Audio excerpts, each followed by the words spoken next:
Hello my dear students, welcome to Mora academy. कल का lecture आपने पूरा देखा रहेगा ऐसा मैं अज्यूम करता हूँ।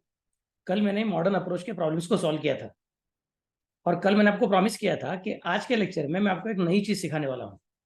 अब तक हम लोग क्या कर रहे थे, हमको जो इंग्लिश में अलग अलग ट्रांजैक्शंस बताए गए थे वो सब ट्रांजैक्शंस को हम लोग अकाउंट्स के लैंग्वेज में कन्वर्ट करने के लिए क्या क्या करना पड़ेगा वो सोच रहे थे। तो हमने सबसे पहले देख लिया था कि अकाउंट का मतलब क्या है। अकाउंट मतलब एक एक्टर है। वो जो ट्रांजैक्शन आपने जो इंग्लिश में बोला हुआ रहेगा उस ट्रांजैक्शन में छुपे हुए एक्टर्स कौन से वो पहले आइडेंटिफाई करना पड़ता है। फिर वो जो एक्टर्स है उसमें से कौन से एक्टर्स को बैकग्राउंड में रखने का नरेशन में और कौन से एक्टर्स को फोरग्राउंड में रखने का एक्चुअल एक्शन सीन करने के लिए वो डिसाइड करने का था। उसका भी रूल हमने डिसाइड किया। उसके बाद में ट्रेडिशनल अप्रोच का रूल लगा कि भी हम लोग आउटपुट निकाल सकते हैं कि एंट्री कैसे होगा, कौन से अकाउंट को डेबिट करेंगे, कौन से अकाउंट को क्रेडिट करेंगे। और बाद में मॉडर्न अप्रोच का टेक्निक यूज करके भी हम लोग फिर से एक बार डिसाइड कर सकते हैं कि जिसको हमने फोरग्राउंड में लाया है, जो अकाउंट्स को हम लोग नरेशन में रखने वाले नहीं है, वो अकाउंट्स को हम लोग एंट्री में डेबिट किसको करेंगे, क्रेडिट किसको करेंगे। हमने ये भी देखा हुआ है कि अगर कोई प्रॉब्लम आप मॉडर्न अप्रोच से करते हो और वही प्रॉब्लम अगर आप ट्रेडिशनल अप्रोच से करते हो तो भले ही आपके प्रॉब्लम को अप्रोच करने के रास्ते अलग अलग है तो भी आप एक ही जगह पे पहुंचने वाले हो। मॉडर्न अप्रोच के हिसाब से जिसको डेबिट करने वाले हो उसी अकाउंट को ट्रेडिशनल अप्रोच के हिसाब से भी डेबिट होगा, और जिस अकाउंट को ट्रेडिशनल अप्रोच के हिसाब से क्रेडिट होगा उसी अकाउंट को मॉडर्न अप्रोच के हिसाब से भी क्रेडिट होगा। तो वो सिर्फ दो अलग अलग रास्ते हैं, ट्रेडिशनल बोलो या फिर मॉडर्न बोलो। ट्रेडिशनल का रास्ता अलग दिशा में जा रहा है, मॉडर्न का रास्ता अलग दिशा में जा रहा है, ऐसा कुछ भी नहीं है। रास्ते अलग अलग है बट अल्टीमेटली मंजिल एक ही है। डेबिट किसको करना है, क्रेडिट किसको करना है, इसका अल्टीमेट रिजल्ट दोनों अप्रोच में सेम ही आने वाला है। ये अपना देख के हो गया था। लेकिन जितने भी प्रॉब्लम्स मैंने किए, which account to be debited, which account to be credited, सभी प्रॉब्लम्स में कहीं पे भी मैंने अभी तक अमाउंट के बारे में सोचा हुआ नहीं था। तो अगर आपने देखा रहेगा मेरा जो स्क्रीन है वो अभी थोड़ा सा चेंज हो गया है। जो अपने पहले 6 अलग टाइप के कंसेप्ट डिस्कस करके हो गए उसको मैंने अलग रखा हुआ है, और आज का जो नया कंसेप्ट है उसको मैं 2 एरो के साथ दिखाने का कोशिश किया हुआ है, green and yellow arrow. That is the part of our discussion of this second chapter, meaning and fundamentals of double entry bookkeeping. तो आज का ये कंसेप्ट सिखा के होने के बाद इस चैप्टर का सारा लॉजिक्स खत्म हो जाएगा। इसमें कुछ प्रॉब्लम्स मैं सॉल्व करने वाला हूं और शायद अगले हफ्ते के पहले लेक्चर में, दैट इज मंडे को, मैं थोड़े और कुछ प्रॉब्लम सॉल्व करूंगा सो दैट आपके हाथ में पूरा पूरा कंट्रोल आ जाएगा। You will have complete understanding of the concepts of accounting. You will have complete understanding of what is the meaning of accounting standard. These things I have discussed in first chapter, 5 lectures. You will have complete understanding of how the rules of accounting work. What is the meaning of language of business means accountancy. ये सब चीजों का आपको पूरा control आ जाएगा। फिर हम लोग तीसरे चैप्टर की तरफ पूरी तैयारी के साथ जा सकेंगे और तीसरा चैप्टर रहेगा अपना जर्नल। तो ऐसा सोचो कि पहला चैप्टर और दूसरा चैप्टर, इसका मतलब मैं आपको तीसरे चैप्टर की तरफ लेके जाने की तैयारी कर रहा हूं। जैसा कोई एक बड़ा सोल्जर रहता है, वो किसी बैटलफील्ड में जाता है, इन दैट केस उसको हम क्या बोलते हैं, अलग अलग आर्मर्स चढ़ाते जाओ। तो मैं तुम लोगों को आर्मर्स चढ़ाते जा रहा हूँ सो दैट थर्ड चैप्टर में जब भी हम जाएंगे तभी हम लोग एक्चुअली जर्नल एंट्री करना चालू करेंगे। जो प्राइमरी बुक ऑफ एंट्री है उसमें हम एंट्री करना चालू करेंगे। तो उस वक्त आपको डिफिकल्टी नहीं आना चाहिए, इसके लिए ये सब चैप्टर्स बहुत इंपॉर्टेंट है, ये सब कंसेप्ट बहुत इंपॉर्टेंट है। तो आज का कंसेप्ट कौन सा है अपना, ड्यूअल एस्पेक्ट कंसेप्ट को यूज करके अकाउंटिंग में हम लोग अमाउंट को कैसे इंट्रोड्यूस करते हैं और हम लोग ये कैसे वेरीफाई करते हैं कि every debit must have equal and corresponding credit. ये जो रूल अपने को फ्रा लुका पैसेरो ने बताया हुआ था वो रूल सचमुच में बराबर बैठ रहा है कि नहीं बैठ रहा है हमारे एंट्री में। उसका रूल तो बराबर है बट हमने बराबर से इंप्लीमेंट किया कि नहीं किया वो अपने को चेक करने को मिलना चाहिए। So let start now. Let me reduce my self here. Okay, और मैं मेरी जगह पे जाके बैठता हूँ और फिर ये आपको न दिखने वाले कंट्रोल्स को जरा हाइड कर देता हूँ। So now I can go for it. चलिए जी। Okay, so where I was, I want to talk about dual aspect. The basic logic of dual aspect says that every debit must have equal and corresponding credit. तो ultimately अपने पास हर एक transaction की वजह से कुछ ना कुछ तो एसेट क्रिएट हो जाएंगे और कुछ ना कुछ तो लायबिलिटी क्रिएट हो जाएंगे। कुछ ना कुछ तो अपने पास आया हुआ रहेगा और कुछ ना कुछ तो अपने को देने का बाकी रहेगा, और जितना आया है एग्जैक्टली उतना ही देने का बाकी रहना चाहिए। आई रिपीट, जितना आया है या फिर आने का बाकी है एग्जैक्टली उतना ही देने का बाकी रहना चाहिए। ये दोनों चीजें परफेक्टली मैच होनी चाहिए। So the amount of liabilities must be equal to the amount of assets और the amount of assets must be equal to the amount of liabilities. This is the basic principle. ये basic equation को अगर मैं थोड़ा सा आगे लेके जाता हूं तो मैं कह सकता हूं फिर सर एसेट्स जो है ना वो एसेट्स ही रहते हैं, बट लायबिलिटीज जो है ना उसको हम लोग दो पार्ट में डिवाइड कर सकते हैं। एक कौन सा, लायबिलिटीज टुवर्ड्स ओनर्स, और दूसरा कौन सा, लायबिलिटीज टुवर्ड्स आउटसाइडर्स। लायबिलिटी मतलब क्या है, पैसा देने का बाकी है। तो सर ओनर लायबिलिटी कैसे बन सकते हैं, ओनर तो हमारे मालिक है, वो अपना लायबिलिटी कैसे बना। याद रखिए मैंने आपको जब कंसेप्ट सिखाए थे अकाउंट्स के, उसके अंदर एक सबसे इंपॉर्टेंट कंसेप्ट था, तब मैंने आपको एक जीआईएफ दिखाया था कि एक लड़की है और उसके सामने वो इनविजिबल आदमी खड़ा है, उसके हाथ में कुछ ना कुछ तो दे रही है, और मैंने उसका नाम रखा था बिजनेस एंटिटी कंसेप्ट। तब मैंने आपको ऐसा बोला था कि अगर आप किसी अकाउंटेंट के रूम में जाते हो, कोई बिजनेसमैन अकाउंटेंट के रूम में जाता है, केबिन में जाता है, तो अकाउंटेंट उस बिजनेसमैन को पूछता है सर आप कौन सा टाइप का बिजनेस करते हो, आपका कंपनी है कि आपका पार्टनरशिप फर्म है कि आपका प्रोप्राइटरी कंसर्न है। वो बोलता है मेरा प्रोप्राइटरी कंसर्न है। हम बोलते हैं ठीक है सर तो बैठिए, और वो सामने दो अलग अलग कुर्सी रखता है। वो बोलेगा दो कुर्सी क्यों सर, मैं तो अकेला ही आया हूँ आपके बिजनेस आपके केबिन में। तो अकाउंटेंट उस बिजनेसमैन को बोलता है सर आप अकेले आए रहोगे तो भी अकाउंटेंट का चश्मा जो है वो डालेगा तो मुझे दो लोग दिखते हैं, नंबर वन आप अलग और नंबर टू आपका बिजनेस अलग। Business is a different entity, वो आपके लिए इनविजिबल है बट अकाउंटेंट के चश्मे से नजर आती है। So accountant says that business entity concept के हिसाब से बिजनेस अलग है और बिजनेस का ओनर अलग है। अगर बिजनेस का ओनर अलग है और बिजनेस अलग है तो बिजनेस स्टार्ट करने के लिए, पहला किक मारने के लिए, पहला चाबी घुमाने के लिए पैसा किसने दिया, तो ओनर ने दिया। तो एक बिजनेस है और एक ओनर है, ओनर ने बिजनेस को पैसा दिया है। ये सेपरेशन है। मतलब उस ओनर को उसका पैसा कभी ना कभी तो वापस करना पड़ेगा। वो आउटसाइडर न होने की वजह से, वो इनसाइडर होने की वजह से शायद वो बोलता रहेगा कि मुझे एक महीने के अंदर, एक साल के अंदर पैसा वापस नहीं दिया तो भी चलेगा, मुझे उसका कुछ फर्क पड़ता नहीं है। वो बोलने को तैयार है कि ठीक है भैया तो बिजनेस चलता रहे चलता रहे चलता रहे। जब कभी आज से 5 साल के बाद, 10 साल के बाद, 20 साल के बाद, शायद 50 साल के बाद मेरा मन करेगा बिजनेस बंद करना है, उस वक्त मुझे पैसा वापस दिया तो भी चलेगा, मुझे इमीडिएटली पैसा वापस नहीं चाहिए। ऐसा वो बोलता रहेगा तो भी हम बोलेंगे अल्टीमेटली कभी ना कभी तो वापस करना है। शायद जब बिजनेस बंद होगा तब वापस करना है। शायद ऐसा भी हो जाएगा कि ये जो ओनर है, ये जो प्रोपराइटर है, उसने बिजनेस चालू किया है, उसने खुद का पैसा बिजनेस को दिया हुआ है, और फिर ये 1 साल, 10 साल, 50 साल, 70 साल बिजनेस चलाएगा, बिजनेस चलता रहेगा। प्रोपराइटर शायद एक्सपायर हो जाएगा, भगवान को प्यारा हो जाएगा, तो उसका जो बेटा रहेगा, बेटी रहेगी, वो बिजनेस को आगे कंटिन्यू करता रहेगा। मतलब जिसने बिजनेस चालू किया उसने पैसा वापस लेने के पहले खुद ही स्वर्ग सिधार गया, खुद ही जन्नत हासिल कर ली, खुद ही हेवन में चला गया।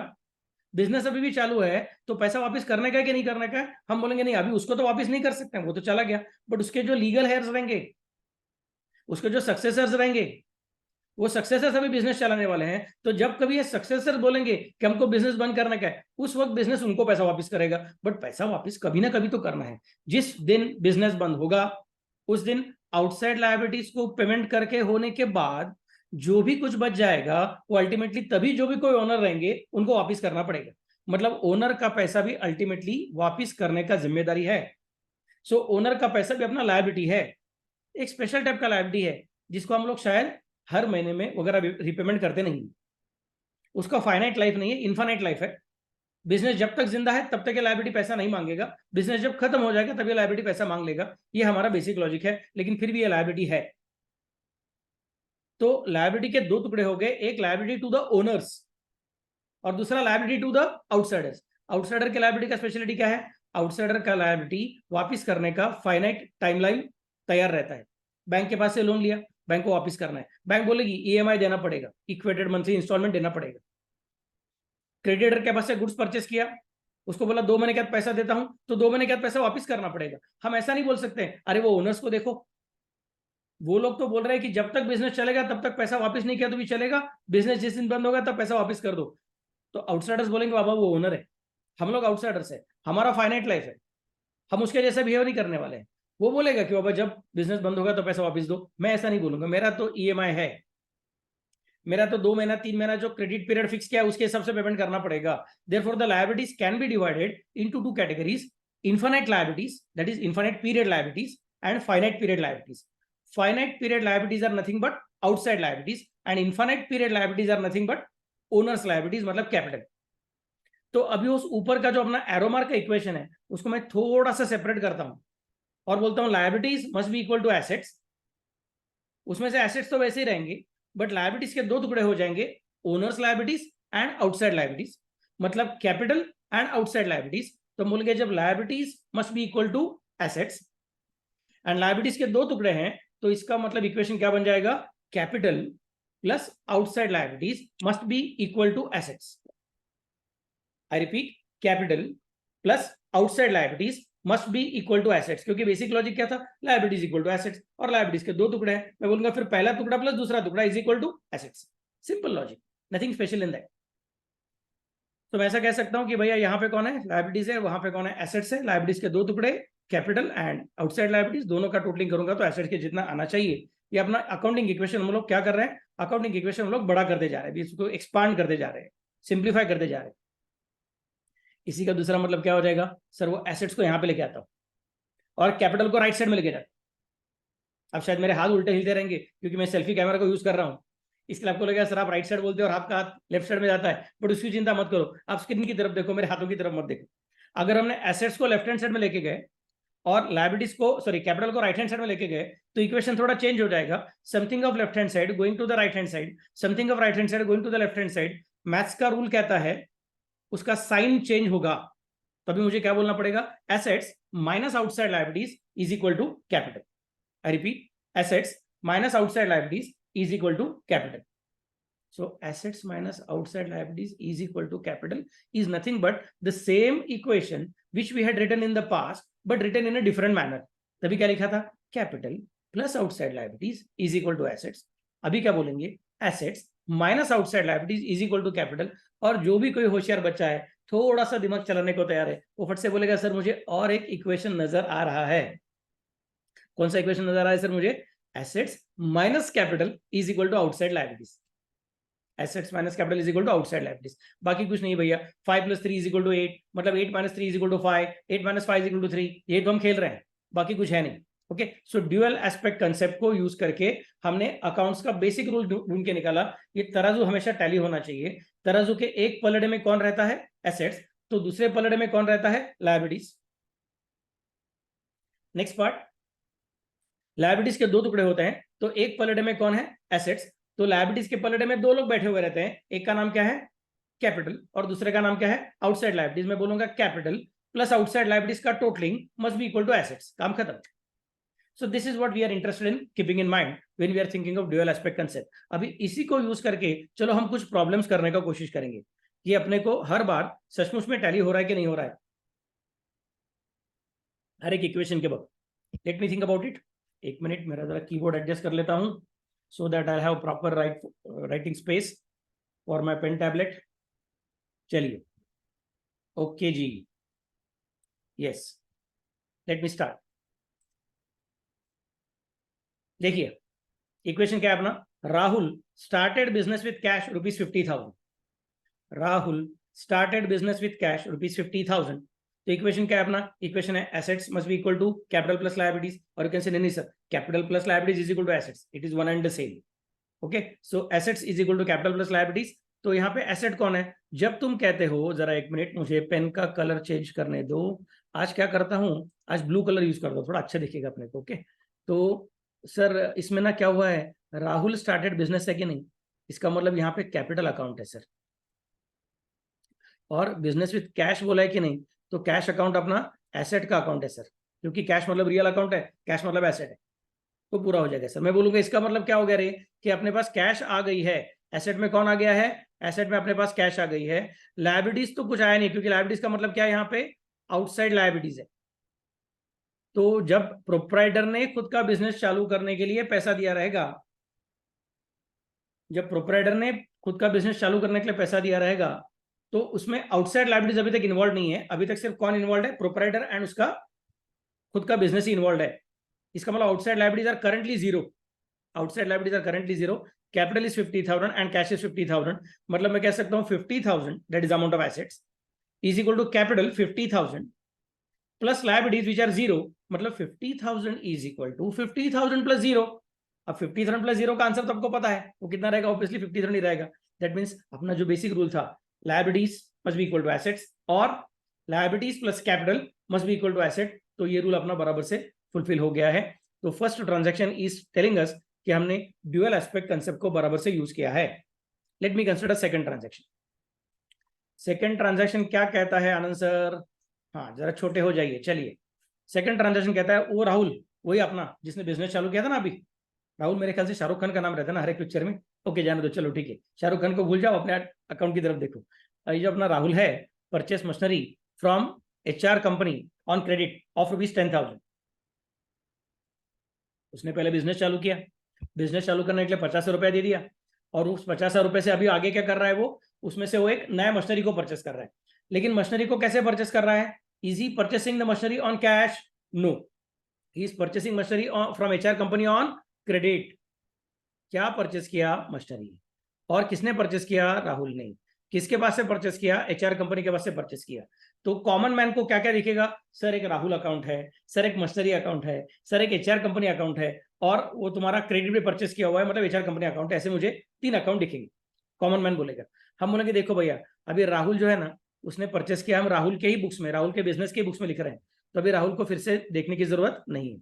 मशीनरी इज कमिंग इन, ये अपना रियल अकाउंट है, मतलब अपना एसेट है। And HR and company is the giver, ये अपना पर्सनल अकाउंट है, ये अपना लायबिलिटी है। सर आपको कैसे समझा कि वो लायबिलिटी है? क्योंकि उन्होंने उसके पास से क्रेडिट पे परचेस किया है, उसने उसके पास से कैश पे परचेस नहीं किया है, तो cash is not going out. मतलब यहाँ पे क्या हो गया, एक रियल अकाउंट तैयार हो गया और एक पर्सनल अकाउंट तैयार हो गया, मतलब एक एसेट अकाउंट तैयार हो गया और एक लायबिलिटी अकाउंट तैयार हो गया। तो पहले अपना एसेट्स कितना था, इधर देखो 50,000 का अपना एसेट था। ये जो पहला ट्रांजैक्शन है उसको पूरा करके हम सेकंड पे जा रहे हैं।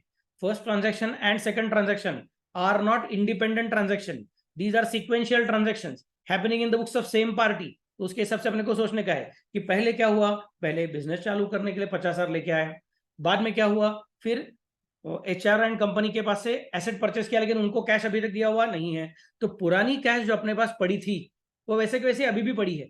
ये जो इधर की 50,000 की कैश है ना, वो सेम टू सेम यहाँ पे वैसे की वैसे ही पड़ी है। और साथ में क्या हो गया, अभी नया नया गर्मा गर्म ताजा ताजा मशीनरी आ गया है। कितना रुपए का मशीनरी आ गया है? 10,000 रुपीज का मशीनरी आ गया है। मतलब पुराना एसेट जिसका नाम था कैश, वो तो वैसा का वैसे ही पड़ा है, और उसके अलावा 10,000 रुपए का एक रियल अकाउंट भी तैयार हो गया है। 10,000 रुपए का एक रियल अकाउंट एक्स्ट्रा आ गया है। तो 50,000 का एसेट प्लस 10,000 का एसेट, मतलब 60,000 रुपए का एसेट रेडी हो गया है। और उसके सामने एक अपना ओनर्स लायबिलिटी है कैपिटल, उसको अभी तक धक्का नहीं लगा है। और उसके अलावा एक एक्स्ट्रा लायबिलिटी आ गया है, outside liability, HR and company नाम का लायबिलिटी, जिनके पास से हमने गुड्स परचेस किया था, लेकिन अभी तक उनको हमने पैसा दिया नहीं है। वो तो छोड़ने वाले हैं नहीं, आज नहीं तो कल पैसा वापस करना ही पड़ेगा, पैसा पेमेंट करना ही पड़ेगा। मतलब पेएबल तो है, पेएबल है मतलब लायबिलिटी, तो इसका मतलब अपना लायबिलिटी कितने से बढ़ गया? 10,000 से बढ़ गया। तो पुराना 50,000 का कैश अभी भी है, पुराना 50,000 का कैपिटल अभी भी है, और नया गर्मा गर्म एसेट 10,000 का अभी भी आ गया है, अभी आ गया है, और नया 10,000 का लायबिलिटी तैयार हो गया है। मतलब अपना इक्वेशन फिर से टैली हो गया। पहले अपना तराजू टैली था, एक जगह पे 50,000 था, दूसरी जगह पे 50,000 था। अभी तराजू के एक पलड़े में जहां पे अपने कैश पड़ी थी 50,000 की, उधर हमने 10,000 का और एक एसेट डाल दिया, तो अपना ये तराजू एक साइड में हेवी हो गया, तो दूसरा साइड हल्का नहीं रहेगा। वहां पे आके कौन बैठ गया? पहले कैपिटल बैठा हुआ था 50,000 का, अभी वहां पे आके HR एंड कंपनी भी बैठ गई 10,000 की, मतलब आउटसाइड लायबिलिटी आके बैठ गया है। फिर से तराजू टैली हो गया है, अभी हायर लेवल पे टैली हो गया है, बड़े अमाउंट पे टैली हो गया है। यहाँ पे 50,000 पे टैली हुआ था, यहाँ पे 60,000 पे टैली हुआ है, बट तराजू टैली है। मैं ये नहीं बोल रहा हूं तराजू हमेशा सेम अमाउंट पे टैली होना चाहिए, मैं सिर्फ ये बोल रहा हूं कि तराजू हमेशा टैली होना चाहिए। डेबिट साइड का अमाउंट और क्रेडिट साइड का अमाउंट सेम रहना चाहिए, बट ट्रांजैक्शन के पहले का अमाउंट और ट्रांजैक्शन के बाद का अमाउंट सेम रहना चाहिए, ऐसा मैं नहीं बोल रहा हूं। बट नया ट्रांजैक्शन करने के बाद भी टैली का अमाउंट टैली रहना चाहिए, that's what we are saying. Debit should be equal to credit, old should be equal to new, ऐसा नहीं बोल रहा हूं, but debit should be equal to credit ऐसा बोल रहा हूं।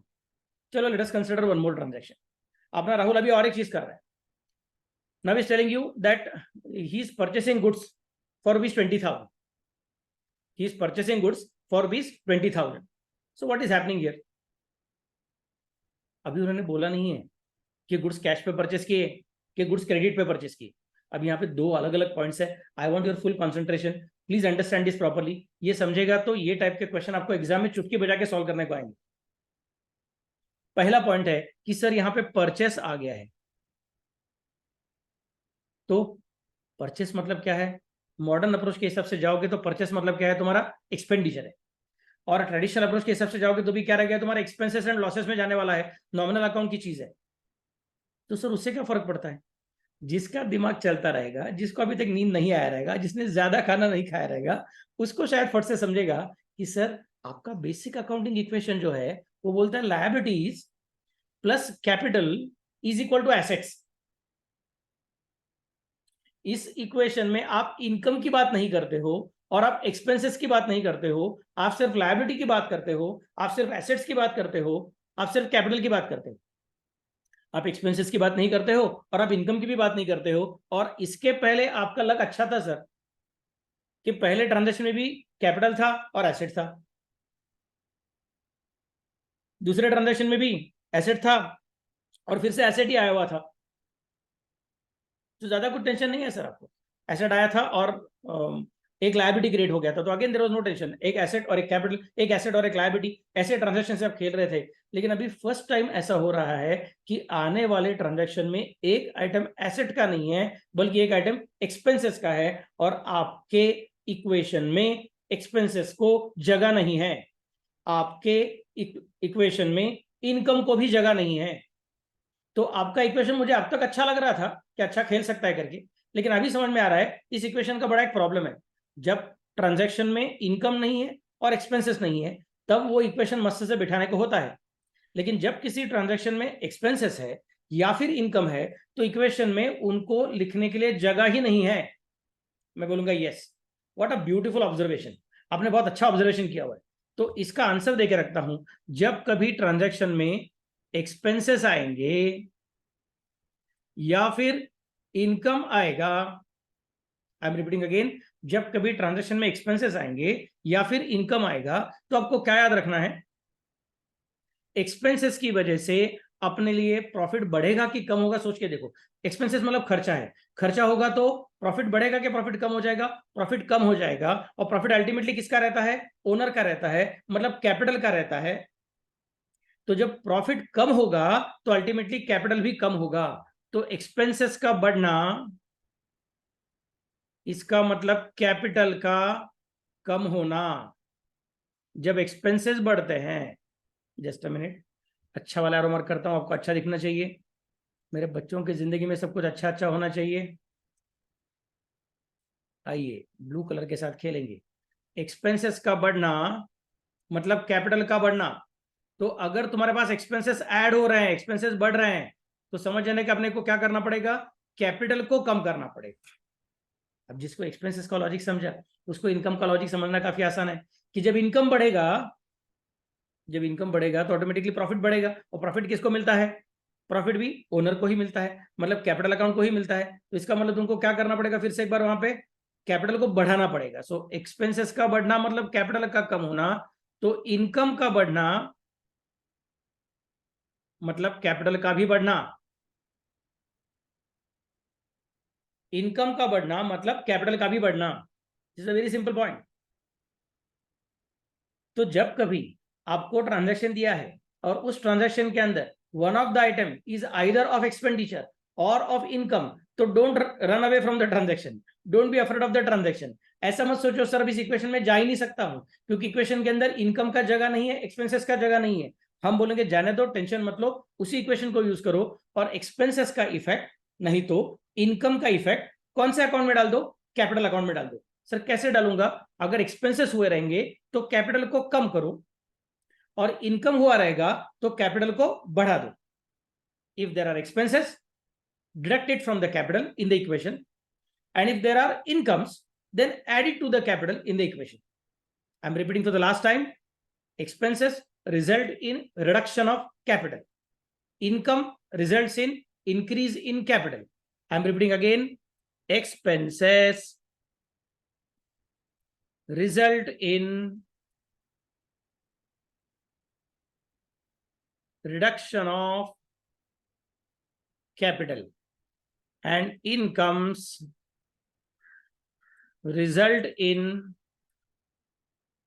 addition or increase in capital. Increase बोलो या फिर एडिशन बोलो, ओके, इंक्रीज इन और addition to capital.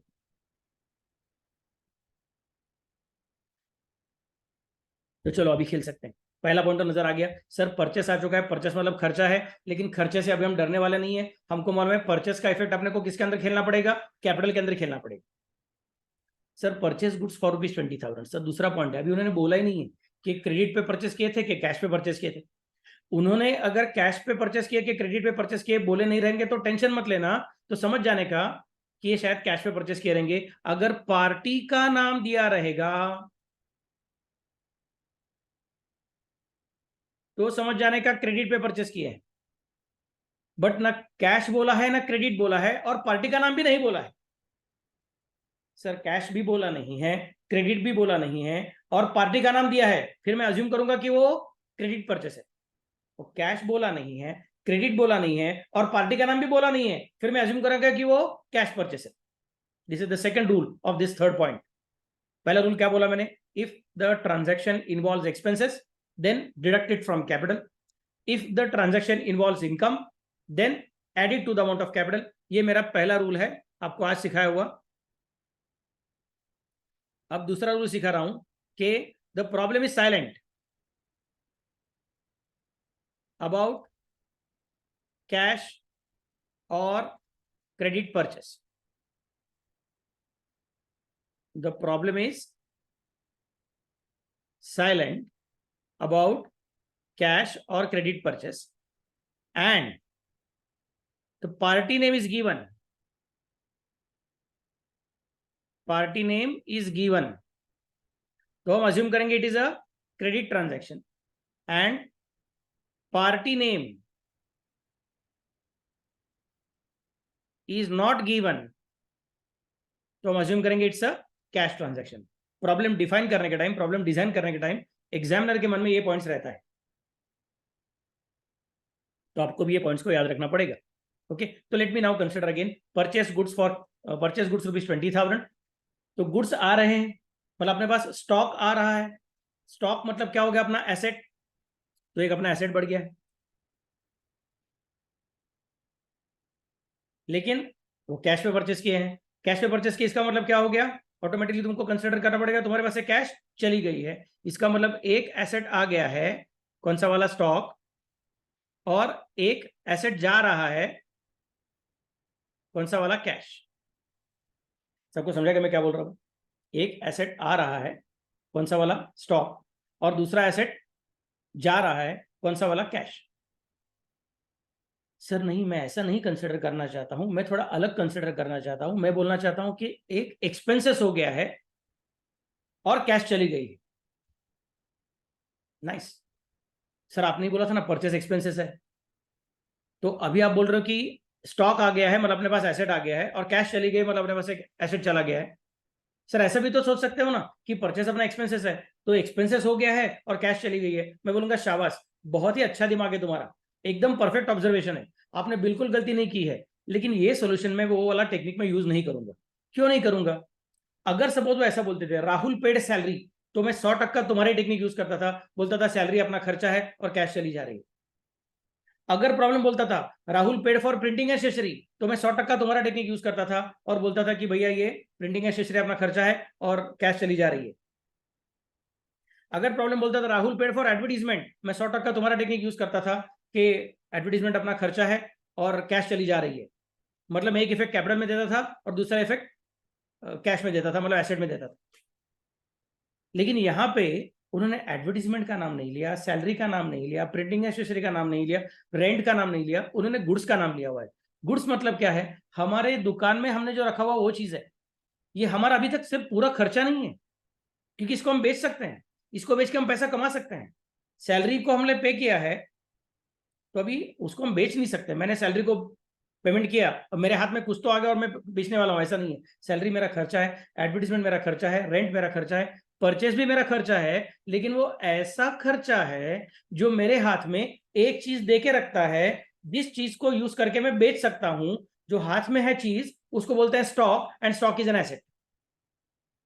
So purchase of goods, I repeat, purchase of goods result in stock. Therefore we can specify कि अपने पास पहले कैश था, फिर अपने पास मशीनरी आ गई, सेकंड ट्रांजैक्शन में मशीनरी आ गई, और थर्ड ट्रांजैक्शन में अपने पास स्टॉक आ चुका है। पहले कैश थी, फिर अपने पास मशीनरी आ गई सेकंड ट्रांजैक्शन में, और थर्ड ट्रांजैक्शन में अपने पास स्टॉक आ चुका है। सर परचेस मतलब खर्चा है? हाँ, वो स्पेशल टाइप का खर्चा है जो आपके हाथ में कुछ ना कुछ तो देके जाता है। क्या देके जाता है आपके हाथ में? स्टॉक देके जाता है। ओके, सो कैश थी, मशीनरी आ चुकी है सेकंड ट्रांजैक्शन में, और स्टॉक आ चुका है, और कैपिटल जितना था उतना ही है, और सन्ड्री क्रेडिटर्स जितने थे उतने ही है। लेकिन फिर सर स्टॉक आ गया तो कुछ ना कुछ तो जाना चाहिए ना। मैं बोलूंगा ये स्टॉक आ गया तो चला कौन गया? कैश चली गई, क्योंकि हमने अज्यूम किया कि ये अपना कैश ट्रांजैक्शन है। तो मैं ऐसा कह सकता हूँ ओल्ड बैलेंस क्या था? 50,000 कैश थी, 10,000 की मशीनरी थी, और स्टॉक अपना जीरो था। 50,000 का कैपिटल था, 10,000 के सन्ड्री क्रेडिटर्स थे, बाकी कुछ झंझट था ही नहीं। न्यू ट्रांजेक्शन कैसे क्या हो गया? ये जो 50,000 की कैश है उसमें से 20,000 रुपया जा रहा है, 50 में से 20 चला गया रे बाबा लोग, 50 में से 20 चला गया है। चला गया मतलब मुझे क्या बोलना पड़ेगा? अभी 50 में से सिर्फ 30 ही बाकी है। सो कैश कितनी बच गई है? 30,000 की कैश बच गई है, और अपना 10,000 रुपीज का तो मशीनरी वैसे वैसे अनटच्ड है, और अपने पास 20,000 रुपए का कैश आ चुका है। सर इधर 30 उधर 20, 20,000 का स्टॉक आ गया है, इसका मतलब 20,000 की कैश चली गई है। तो पुराने इक्वेशन में जहां पे 50 + 10 की बात चालू थी, मतलब 60 की बात चालू थी, उस 60 में अगर 20 आ गया है तो 80 हो चुका है। लेकिन 80 कैसे हो गया? 50 में से 20 चला गया है, मतलब फिर से बार 60 हो गया। बट पहले 60 कैसे थे? 50 + 10। अभी 60 कैसे है? 30 + 10 + 20। I hope it is clear all of you. So new balance is 30,000, 50 में से 20 चला गया तो कैश 30 बाकी, बट 20 चला गया कैश का और 20 आ गया स्टॉक का, इसके लिए 20 फिर से बार ऐड हो गया। ओके, सो 30 + 20 मिला के अपना काम फिर से बार 50 का 50 हो गया, और रिटर्न वैसे का वैसे ही है। No change in capital and no change in creditors. Sir capital में चेंज क्यों नहीं किया? मुझे अच्छा लग रहा था, आपने पहले बोला था expenses result in reduction of capital. Yes, अगर सपोज, सुनिए मैं ठीक से मैं क्या बोल रहा हूँ, अगर सपोज आपने जो गुड्स परचेस किए हैं वो आपके हाथ में आए, आपने दुकान में रखे, रात को दुकान को चाबी ताला लगा दिया, घर पे चले गए, अनफॉर्चुनेटली दुकान को आग लग गई, अनफॉर्चुनेटली रात को दुकान में किसी ने चोरी कर दी, अनफॉर्चुनेटली जोर सी बारिश आ गई और दुकान में बाढ़ आ गई और सारा का सारा सामान बह गया, तो नेक्स्ट डे जब आपने दुकान खोला तो दुकान के अंदर वो सामान ही नहीं है। एक तो आग ने जला दिया है, नहीं तो चोर ने उठा लिया है, नहीं तो पानी ने बहा दिया है। ऐसा सिचुएशन हुआ रहेगा। मैं बोलूंगा फिर सर कल परचेस किया था, कल वो एक्सपेंसेस ऐसा वाला था कि जिसने अपने हाथ में कुछ तो दिया था, लेकिन अभी वो कुछ भी बाकी नहीं है, मतलब अपना स्टॉक गायब हो गया है, फिर अपना कैपिटल भी गायब करना पड़ेगा कि लॉस हो गया। So I am repeating again, please be careful about expenses. Certain expenses कौन से वाले? परचेसेस, उसमें क्या स्पेशलिटी है? उसमें अपने हाथ में कुछ ना कुछ तो आता है, और जो आता है उसको हम बाद में फिर से बेच सकते हैं। That's why we don't call them as direct expenses, we call them as something which is giving us an asset. So we are adjusting it in stock, we are not directly adjusting in capital. हम बोल रहे हैं capital अभी तक वैसे ही है, अभी ये स्टॉक को बेचेंगे तो फायदा हो सकता है, तब देखेंगे क्या होगा क्या नहीं होगा। या फिर ये स्टॉक को हम लोग अगर गंवा देंगे किसी भी कारण की वजह से, तो उसको कैपिटल में एडजस्ट करेंगे। टेम्पररी पीरियड के लिए हम बोलेंगे अभी तक ये खत्म नहीं हुआ है, कैश चली गई है, लेकिन जो आया है वो गायब नहीं है, वो अपने हाथ में अभी तक पड़ा हुआ है, उसका कुछ ना कुछ तो फ्यूचर यूज हो सकता है।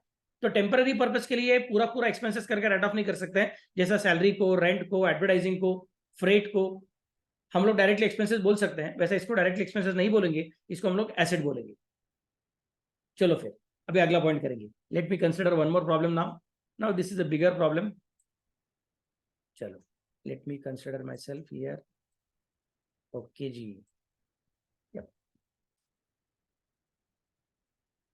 ये आपका पेज नंबर 34 का इलस्ट्रेशन नंबर 1 है।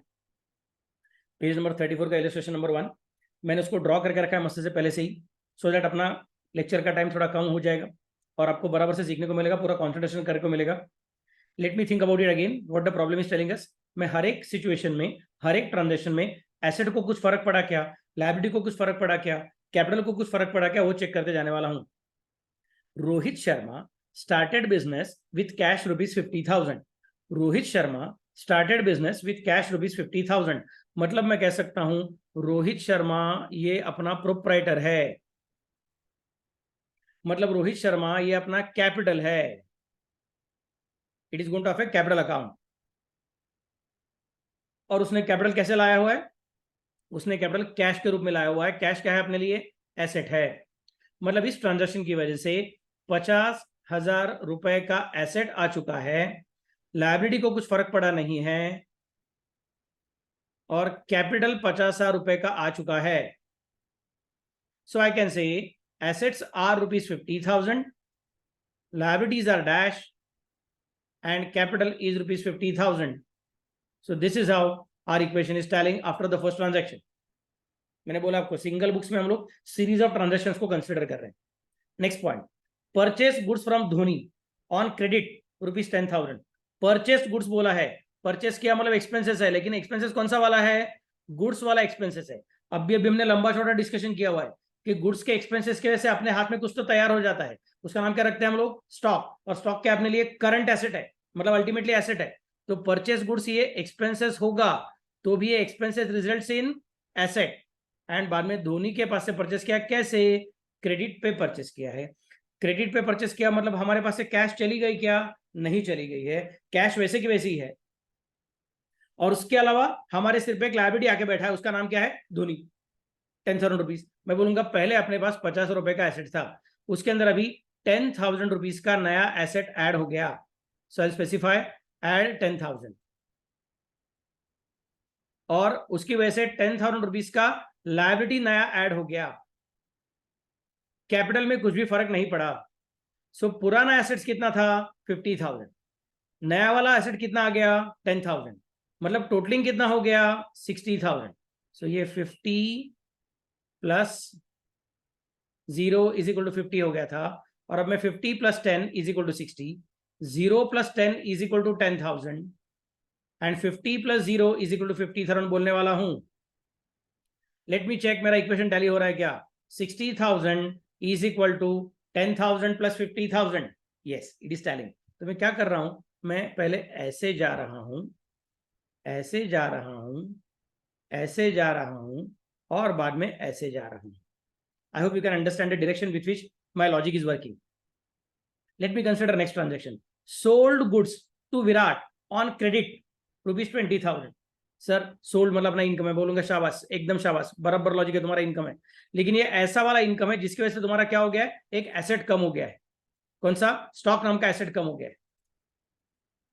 ऐसा वाला इनकम है जिसके से तुम्हारा एक स्टॉक नाम का एसेट कम हो गया। मैं बोलूंगा शाबाश, इसका मतलब एसेट को कम करना है। कितने का कम करना है? 20,000 का कम करना है। 60,000 में से 20,000 कम हो गया, बच गया कितना? 40,000। लायबिलिटी का तो सवाल ही नहीं आता है। लायबिलिटी का सवाल क्यों नहीं आता है सर? क्योंकि हमने गुड्स बेचा है लायबिलिटी की तरह। Next part, it is sold on credit for ₹20,000। मतलब अभी विराट के पास से अपने को पैसा आने का बाकी। एक तरफ से अपने पास से स्टॉक चली गई और स्टॉक चला गया, और दूसरी तरफ अपने पास पैसा आने का बाकी रह गया। मैं बोलूंगा इसका मतलब Virat is our debtor. Debtor मतलब वो अपना एसेट है। स्टॉक का जाना मतलब एक करंट एसेट का कम होना है, और विराट के पास से पैसा आने का बाकी रहना मतलब एक करंट एसेट का बढ़ना है। मतलब सर क्या हो गया मालूम है क्या? कि आपका एक एसेट 20,000 से कम हो गया, लेकिन दूसरा एसेट 20,000 से बढ़ गया है। One asset called as stock has gone down, but another asset called as debtor has gone up. तो सर इसका मतलब आपने सोचा था कि आपका बैलेंस शायद अभी 40,000 के कुछ तो हो गया रहेगा, बट वैसा नहीं है सर। आपका बैलेंस अभी फिर से एक बार 60,000 ही रहने वाला है एसेट का। ऐसा कैसे हो गया? क्योंकि भले ही तुम्हारे पास से एक एसेट चला गया रहेगा स्टॉक, तो भी दूसरा एसेट आ गया, उसका नाम है डेटर। तो 60 प्लस 20 माइनस 20 मतलब अल्टीमेटली 60,000। इसको तो कुछ फर्क पड़ा ही नहीं, तो 10,000। इसको भी कुछ फर्क पड़ा ही नहीं, तो 50,000। And yes my equation is tallying 60,000 is equal to 10,000 plus 50,000। अब तक मैंने बाकी सब सिचुएशन को, अपना वो रूल था ना, एक्सपेंसेस रहेंगे तो कैपिटल को कम करो और इनकम रहेंगे तो कैपिटल को बढ़ा दो, उसको अब तक मैंने हाथ नहीं लगाया है। आने वाले प्रॉब्लम्स में हाथ लगाने वाला हूं। नेक्स्ट देखो आ गया, अगला पॉइंट इमीडिएटली आ ही गया, हमने उसके राह देखी थी और आ गया। तो जिसका हमें था इंतजार, जिसके लिए दिल था बेकरार, वो घड़ी आ गई। क्या हो रहा है देखो भैया, received dividend of ₹500, received dividend of ₹500।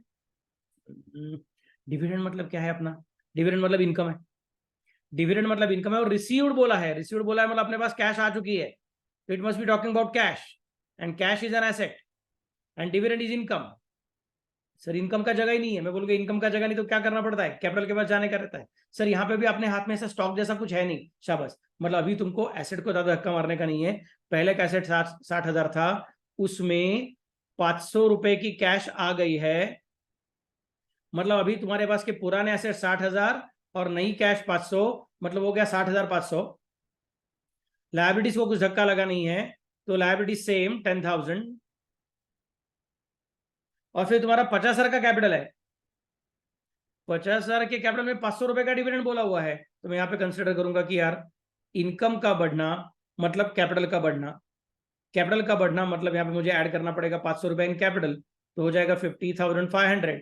पहले वर्टिकल नीचे घसरगुंडी करके आ गया, अब हॉरिजॉन्टल चेक करूंगा बैठ रहा है क्या। 60,500 is equal to 10,000 plus 50,500, it is perfectly matching. Next part, paid for advertisement ₹500। Advertisement, चलो फिर से एक बार आ गया रे। पेड बोला है मतलब अपने पास से कैश गई रहेगी, तो अपना एक एसेट कम हो गया रहेगा, और एडवर्टीजमेंट अपना एक्सपेंडिचर है। मैं बोल सकता हूँ कैश कम हो गई 500 रुपए से, तो यहाँ पे बोलना पड़ेगा -500। लायबिलिटी को कुछ फर्क नहीं पड़ेगा क्योंकि उन्होंने पे करके हो गया है, it is not payable, it is already paid. मतलब लायबिलिटी को धक्का नहीं लगेगा, लेकिन खर्चा हुआ है और खर्चे का सेकंड इफेक्ट अपने को दिखाने का, सेकंड इफेक्ट दिखाने को जगह नहीं है। फिर बोलूंगा एक्सपेंसेस रहेगा तो कैपिटल से माइनस करो, और इनकम रहेगा तो कैपिटल में ऐड करो। एडवर्टीजमेंट का क्या हो चुका है, खर्चा हो चुका है। इसका मतलब क्या कंसिडर करना पड़ेगा, खर्चा मतलब लॉस, लॉस मतलब कैपिटल को कम करना है, तो यहां पे लिखूंगा -500।